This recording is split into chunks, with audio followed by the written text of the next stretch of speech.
Assalamualaikum warahmatullahi wabarakatuh. Halo teman-teman, perkenalkan nama saya Mustita Yulauna dengan NPM 0227241178, mahasiswa Unhair Fakultas Ekonomi dan Bisnis, Program Studi Akuntansi, semester 3 kelas 3A. Baik, kali ini kita akan membahas materi tentang praktik perbankan syariah di Indonesia, tantangan dan peluang. Baik, jadi perbankan syariah di Indonesia itu berkembang cukup pesat, terutama karena Indonesia punya jumlah penduduk muslim terbesar di dunia. Jadi, pasar untuk bank yang sesuai dengan prinsip syariah sangat besar. Bank syariah berbeda dari bank biasa, karena nggak kayak bunga atau riba, nggak boleh ada ketidakpastian berlebihan atau gharar, dan gak boleh main spekulasi atau maisir. Prinsipnya lebih ke keadilan dan saling menguntungkan, misalnya dengan sistem bagi hasil. Perkembangan bank syariah juga didorong meningkatnya kesadaran masyarakat akan pentingnya keuangan halal dan etis, terutama generasi muda sekarang cenderung memilih produk keuangan yang halal dan sesuai prinsip syariah. Hal ini jadi peluang besar bagi bank syariah untuk mengembangkan produk baru, memperluas jangkauan, dan meningkatkan inklusi keuangan di masyarakat. Kemudian ada beberapa tujuannya. Tujuan kajian ini adalah memahami praktik bank syariah di Indonesia, termasuk tantangan dan peluangnya secara spesifik. Yang pertama, mengetahui faktor pendukung dan hambatan pertumbuhan bank syariah. Yang kedua, menganalisis regulasi, persaingan, dan kondisi pasar yang mempengaruhi bank syariah. Yang ketiga, menggali peluang pasar yang bisa dimanfaatkan bank syariah lewat produk dan teknologi. Yang keempat, memberi rekomendasi strategi pengembangan bank syariah yang berkelanjutan. Adapun sistematika penulisannya yaitu terbagi menjadi 10. Yang pertama ada pendahuluan, yang kedua sejarah perbankan syariah, yang ketiga prinsip dasar, yang keempat tantangan regulasi, yang kelima persaingan dengan bank konvensional, yang keenam peluang pasar, yang ketujuh inovasi produk, yang kedelapan peran teknologi, yang kesembilan tantangan sumber daya manusia, dan yang terakhir kesimpulan. Baik, selanjutnya kita masuk pada yang kedua, yaitu sejarah perbankan syariah di Indonesia. Awal mula munculnya perbankan syariah. Perbankan syariah di Indonesia muncul sebagai jawaban atas kebutuhan masyarakat muslim yang ingin mengelola keuangan sesuai syariat Islam. Prinsip utama bank syariah adalah larangan riba atau bunga, gharar atau ketidakpastian berlebihan, dan maisir atau spekulasi. Bank syariah lebih menekankan sistem bagi hasil dan kegiatan keuangan yang adil untuk semua pihak. Awalnya, sebelum ada bank syariah, masyarakat muslim di Indonesia hanya bisa membeli bank konvensional yang menggunakan bunga dalam setiap transaksi. Banyak ulama dan tokoh muslim merasa hal ini bertentangan dengan prinsip Islam. Oleh karena itu, sejak 1970-an muncul inisiatif untuk membuat lembaga keuangan yang berbasis syariah, meski masih dalam skala kecil. Salah satu pionir yang berhasil adalah Bank Muamalat Indonesia yang berdiri pada 1 November 1991. Bank ini didirikan atas kerjasama pemerintah, masyarakat, dan lembaga Islam, serta mendapat pengawasan dari Dewan Syariah Nasional atau DSN MUI. Bank Muamalat menjadi contoh nyata bahwa bank yang sepenuhnya berbasis syariah bisa berjalan dengan prinsip syariah sekaligus memenuhi kebutuhan masyarakat modern. Selain Bank Muamalat, beberapa koperasi syariah dan lembaga pembiayaan kecil mulai bermunculan. Mereka fokus pada pembiayaan usaha mikro, kecil, dan menengah atau UMKM dengan prinsip bagi hasil, sehingga masyarakat bisa mendapatkan akses modal tanpa harus membayar bunga. Kemudian ada perkembangan bank syariah di tahun 1990-an. Setelah berdirinya Bank Muamalat, pemerintah Indonesia mulai melihat potensi bank syariah sebagai alternatif sistem keuangan nasional. Di era 1990-an, beberapa bank konvensional mulai membuka unit usaha syariah atau UUS sebagai cara masuk ke pasar syariah tanpa harus mendirikan bank baru. Era ini juga ditandai dengan pembentukan Dewan Syariah Nasional Majelis Ulama Indonesia atau DSN MUI pada tahun 1999. DSN MUI bertugas mengeluarkan fatwa-fatwa syariah yang menjadi pedoman operasional bank syariah. Misalnya fatwa tentang akad murabahah atau jual beli, mudarabah atau bagi hasil, dan ijarah atau sewa. Kemudian ada perkembangan tahun 2000-an. Tahun 2000-an menjadi era perkembangan pesat bagi perbankan syariah di Indonesia. Beberapa faktor yang mendorong perkembangan ini antara lain pada tahun 2008. Bank Indonesia resmi mengakui bank syariah sebagai bagian dari sistem perbankan nasional. Pada periode ini, jumlah bank syariah dan UUS meningkat cukup signifikan. Misalnya, jumlah UUS di bank konvensional bertambah menjadi puluhan unit, sementara jumlah bank syariah murni juga meningkat. Kemudian perbankan syariah pasca krisis finansial 1997 sampai 1998, krisis moneter 1997 sampai 1998 memberi dampak besar pada semua bank di Indonesia, termasuk bank syariah. Namun, bank syariah relatif lebih tahan guncangan karena sistem bagi hasil dan pembiayaan berbasis aset membuat risiko kredit lebih terkendali. Pasca krisis, pemerintah lebih mendorong diversifikasi sektor perbankan, termasuk memperkuat perbankan syariah.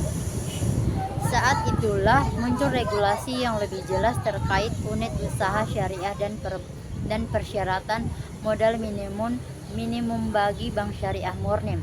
Banyak bank konvensional melihat ini sebagai peluang untuk masuk ke pasar syariah tanpa harus mendirikan bank baru. Kemudian era modern 2010-an sampai sekarang. Di era 2010-an, perbankan syariah mulai berkembang pesat, didukung oleh beberapa faktor. Yang pertama ada regulasi dan pengawasan lebih matang, yaitu OJK secara rutin mengeluarkan aturan yang mendukung pengembangan bank syariah, termasuk standar kepatuhan syariah dan transparansi. Yang kedua ada teknologi digital. Bank syariah mulai memanfaatkan internet banking, mobile banking, dan fintech syariah untuk menjangkau lebih banyak nasabah. Yang ketiga, pertumbuhan ekonomi syariah. Indonesia mengembangkan konsep ekonomi syariah nasional, termasuk halal value chain yang mendukung pertumbuhan bank syariah. Yang keempat, inklusi keuangan atau bank syariah mulai masuk ke pasar UMKM, fintech syariah, dan layanan pembayaran digital, sehingga masyarakat yang sebelumnya tidak tersentuh bank konvensional bisa ikut menikmati layanan keuangan halal. Hingga kini, jumlah bank syariah di UUS terus bertambah. Bank syariah murni seperti Bank Syariah Indonesia atau BSI, hasil merger beberapa bank syariah BUMN pada 2021 menjadi bank syariah terbesar di Indonesia. Kemudian kita masuk pada yang ketiga, prinsip dasar perbankan syariah. Apa itu perbankan syariah? Perbankan syariah adalah sistem perbankan yang operasionalnya berdasarkan prinsip Islam. Prinsip utamanya adalah 1. Tidak menggunakan riba atau bunga. 2. Menghindari gharar atau ketidakpastian rugi. Ketiga, menghindari maisir atau spekulasi atau judi. Yang keempat, menerapkan keadilan dan bagi hasil. Contohnya, kalau kita nabung di bank konvensional, kita dapat bunga tetap setiap bulan.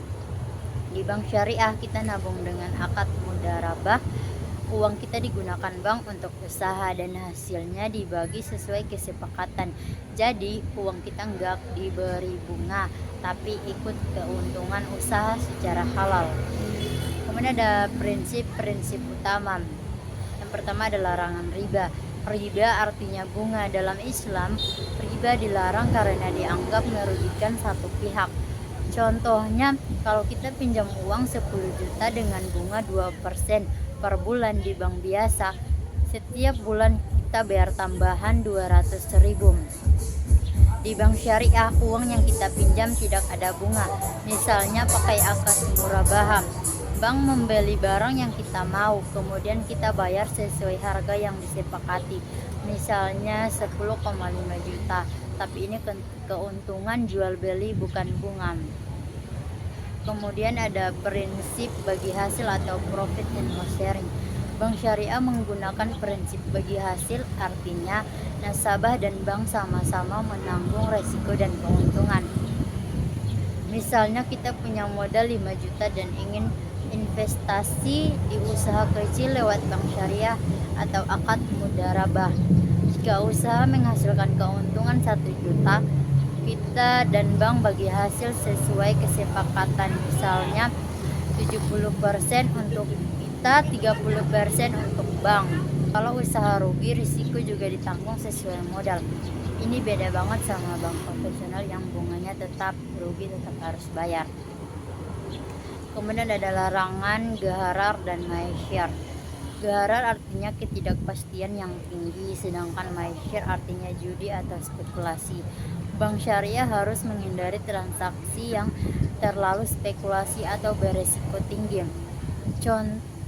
Misalnya kalau kita ingin beli rumah dengan harga 300 juta, bank syariah akan buat akad yang jelas, misalnya murabahah atau ijarah. Semuanya tertulis, gak ada ketidakjelasan soal harga atau cicilan. Kemudian keadilan dan etika. Bank syariah harus adil, tidak merugikan pihak manapun, dan selalu transparan. Misalnya kalau kita beli mobil lewat bank syariah, akad yang dibuat jelas, harga mobil, jumlah cicilan, dan jangka waktu. Semua pihak paham aturan, jadi nggak ada yang merasa dirugikan. Kemudian ada akad dalam perbankan syariah. Akad adalah perjanjian atau kontrak antara bank dan nasabah. Ada beberapa akad yang paling umum dipakai di bank syariah, yaitu yang pertama, prinsip operasional bank syariah. Prinsip ini juga terbagi menjadi 4, yaitu 1. Tidak ada bunga tetap. Semua transaksi berbasis keuntungan bersama. 2. Semua akad jelas dan tertulis. Tidak ada ketidakpastian atau judi. Yang ketiga, transparan dan adil. Nasabah selalu tahu hak dan kewajibannya. Yang keempat, produk halal. Semua investasi dan pembiayaan hanya untuk hal yang sesuai syariah. Kemudian kita masuk pada bagian keempat, yaitu tantangan regulasi perbankan syariah di Indonesia. Regulasi adalah salah satu aspek paling penting bagi perbankan syariah. Bank harus menjalankan bisnis sesuai prinsip syariah, tapi juga mematuhi aturan pemerintah dan otoritas jasa keuangan atau OJK. Regulasi yang jelas penting supaya 1. Nasabah merasa aman, 2. Bank bisa tumbuh dengan stabil, 3. Sistem perbankan syariah di Indonesia terintegrasi dengan sistem keuangan nasional. Namun, dalam praktiknya regulasi sering menjadi tantangan karena bank syariah harus menyeimbangkan kepatuhan syariah, keamanan finansial, dan daya saing di pasar. Kemudian ada tantangan regulasi yang dihadapi bank syariah. Yang pertama, ada regulasi yang berubah-ubah. Peraturan kadang berubah seiring waktu, misalnya terkait modal minimum, pembiayaan, atau laporan keuangan. Bank syariah harus cepat beradaptasi. Kemudian selanjutnya ada kepatuhan syariah yang kompleks. Bank syariah harus mematuhi 2 regulasi sekaligus, regulasi pemerintah OJK atau BI, regulasi pemerintah atau OJK BI, dan aturan syariah atau DSN MUI. Kadang ada ketidaksesuaian kecil antara keduanya. Selanjutnya, kurangnya standarisasi produk. Setiap bank syariah punya interpretasi berbeda soal akad tertentu. Misalnya akad musyarakah bisa berbeda prosedurnya di BSI, BRI Syariah, dan Mandiri Syariah. Hal ini bikin masyarakat bingung. Selanjutnya ada pengawasan dan pelaporan. Bank harus rutin melaporkan transaksi, risiko, dan kepatuhan syariah ke OJK dan DSN MUI. Proses ini sering rumit dan membutuhkan sistem IT yang canggih. Selanjutnya, regulasi digital dan fintech syariah. Seiring munculnya fintech syariah, regulasi juga ikut menyesuaikan. Banyak bank kesulitan menerapkan aturan baru soal transaksi online dan mobile banking syariah, peer-to-peer lending syariah, investasi digital berbasis syariah. Kemudian kita masuk pada bagian 5, yaitu persaingan dengan bank konvensional. Perbankan syariah di Indonesia menghadapi kompetisi ketat dari bank konvensional. Bank konvensional sudah lama hadir, punya jaringan luas, sumber daya manusia yang banyak, dan produk yang masyarakat sudah kenal. Bank syariah muncul sebagai alternatif halal dan sesuai prinsip Islam, tapi belum tentu dikenal semua orang. Oleh karena itu, bank syariah harus pintar strategi supaya tetap bersaing. Misalnya, banyak orang lebih familiar dengan bunga tetap di bank konvensional. Bank syariah harus menjelaskan bahwa bagi hasil itu sama aman dan bahkan bisa lebih menguntungkan tergantung kinerja usaha bank. Apa saja sih faktor-faktor persaingannya?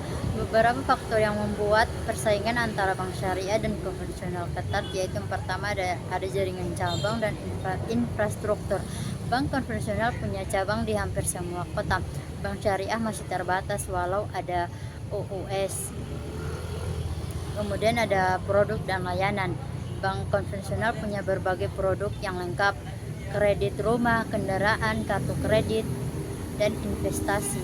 Bank syariah harus menyesuaikan dan menawarkan produk sejenis tapi sesuai syariah.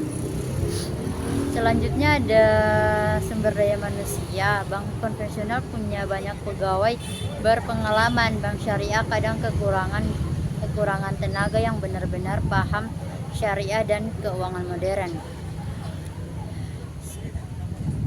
Kemudian kita masuk pada bagian ke-6, peluang pasar perbankan syariah di Indonesia. Indonesia adalah negara dengan jumlah penduduk muslim terbesar di dunia, sekitar 87% dari total populasi. Ini jadi peluang besar bagi bank syariah karena masyarakat muslim cenderung mencari produk keuangan yang halal dan sesuai syariah. Selain itu, ada tren global yang makin mengedepankan keuangan etis, halal, dan berbasis prinsip berkelanjutan. Bank syariah bisa memanfaatkan peluang ini tidak hanya untuk masyarakat muslim, tapi juga nasabah non-muslim yang tertarik pada sistem keuangan yang adil dan transparan. Misalnya, seorang pedagang kecil di kota bisa memilih menabung di bank syariah karena sistem bagi hasil dianggap lebih adil daripada bunga tetap. Kemudian strategi memanfaatkan peluang. Yang pertama ada edukasi dan literasi, menjelaskan ke masyarakat manfaat produk syariah. Yang kedua, digitalisasi layanan, yaitu mobile banking, fintech, kris syariah. Yang ketiga, inovasi produk, itu menyesuaikan produk dengan kebutuhan generasi muda, UMKM, dan pasar digital. Keempat, digital sama dengan komunitas atau organisasi, misalnya pesantren, koperasi, dan UMKM lokal. Contoh nyatanya yaitu Bank Syariah Indonesia atau BSI membuka program pembiayaan untuk UMKM lokal lewat aplikasi digital. Pedagang lokal bisa ajukan modal tanpa harus ke kantor cabang. Nasabah muda juga bisa ikut investasi modal kecil, semua halal dan diawasi syariah. Selanjutnya kemudian kita masuk pada bagian 7 yaitu inovasi produk dan perbankan syariah.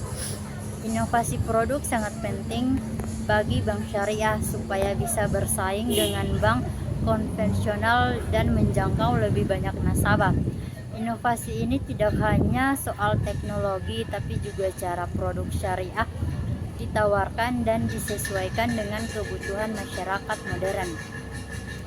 Misalnya banyak orang ingin menabung atau investasi tapi punya modal kecil. Bank syariah harus menciptakan produk yang memungkinkan nasabah ikut investasi halal dengan modal minimal seperti lewat aplikasi fintech syariah. Kemudian kita masuk pada bagian 8, peran teknologi dalam perbankan syariah. Teknologi sekarang menjadi salah satu kunci sukses perbankan syariah.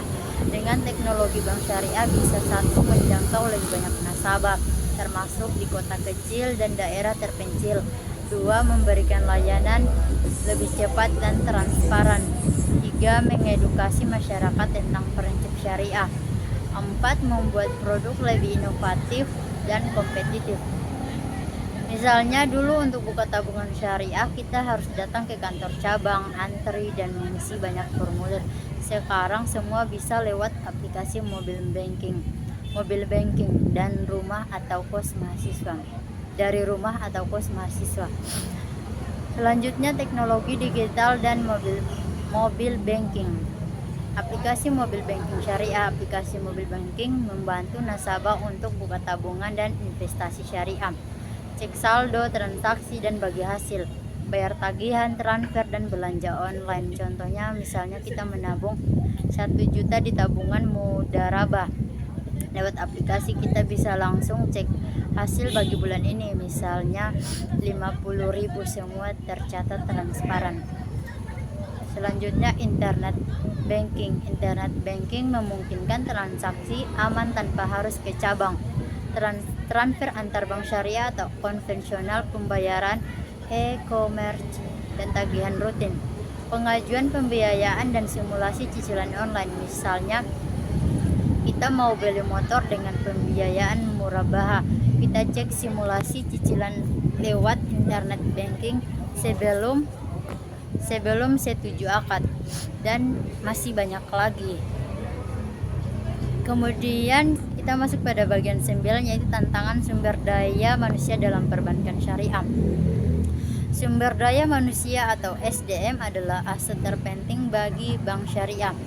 Bank bisa punya teknologi canggih dan produk inovatif, tapi kalau SDM kurang kompeten semua bisa sia-sia. Tantangan SDM di bank syariah berbeda dengan bank konvensional karena 1. Pegawai harus paham keuangan modern dan prinsip syariah. 2. Harus mampu menjelaskan produk dengan bahasa gampang agar nasabah mengerti. 3. Harus kreatif dan adaptif menghadapi digitalisasi dan fintech.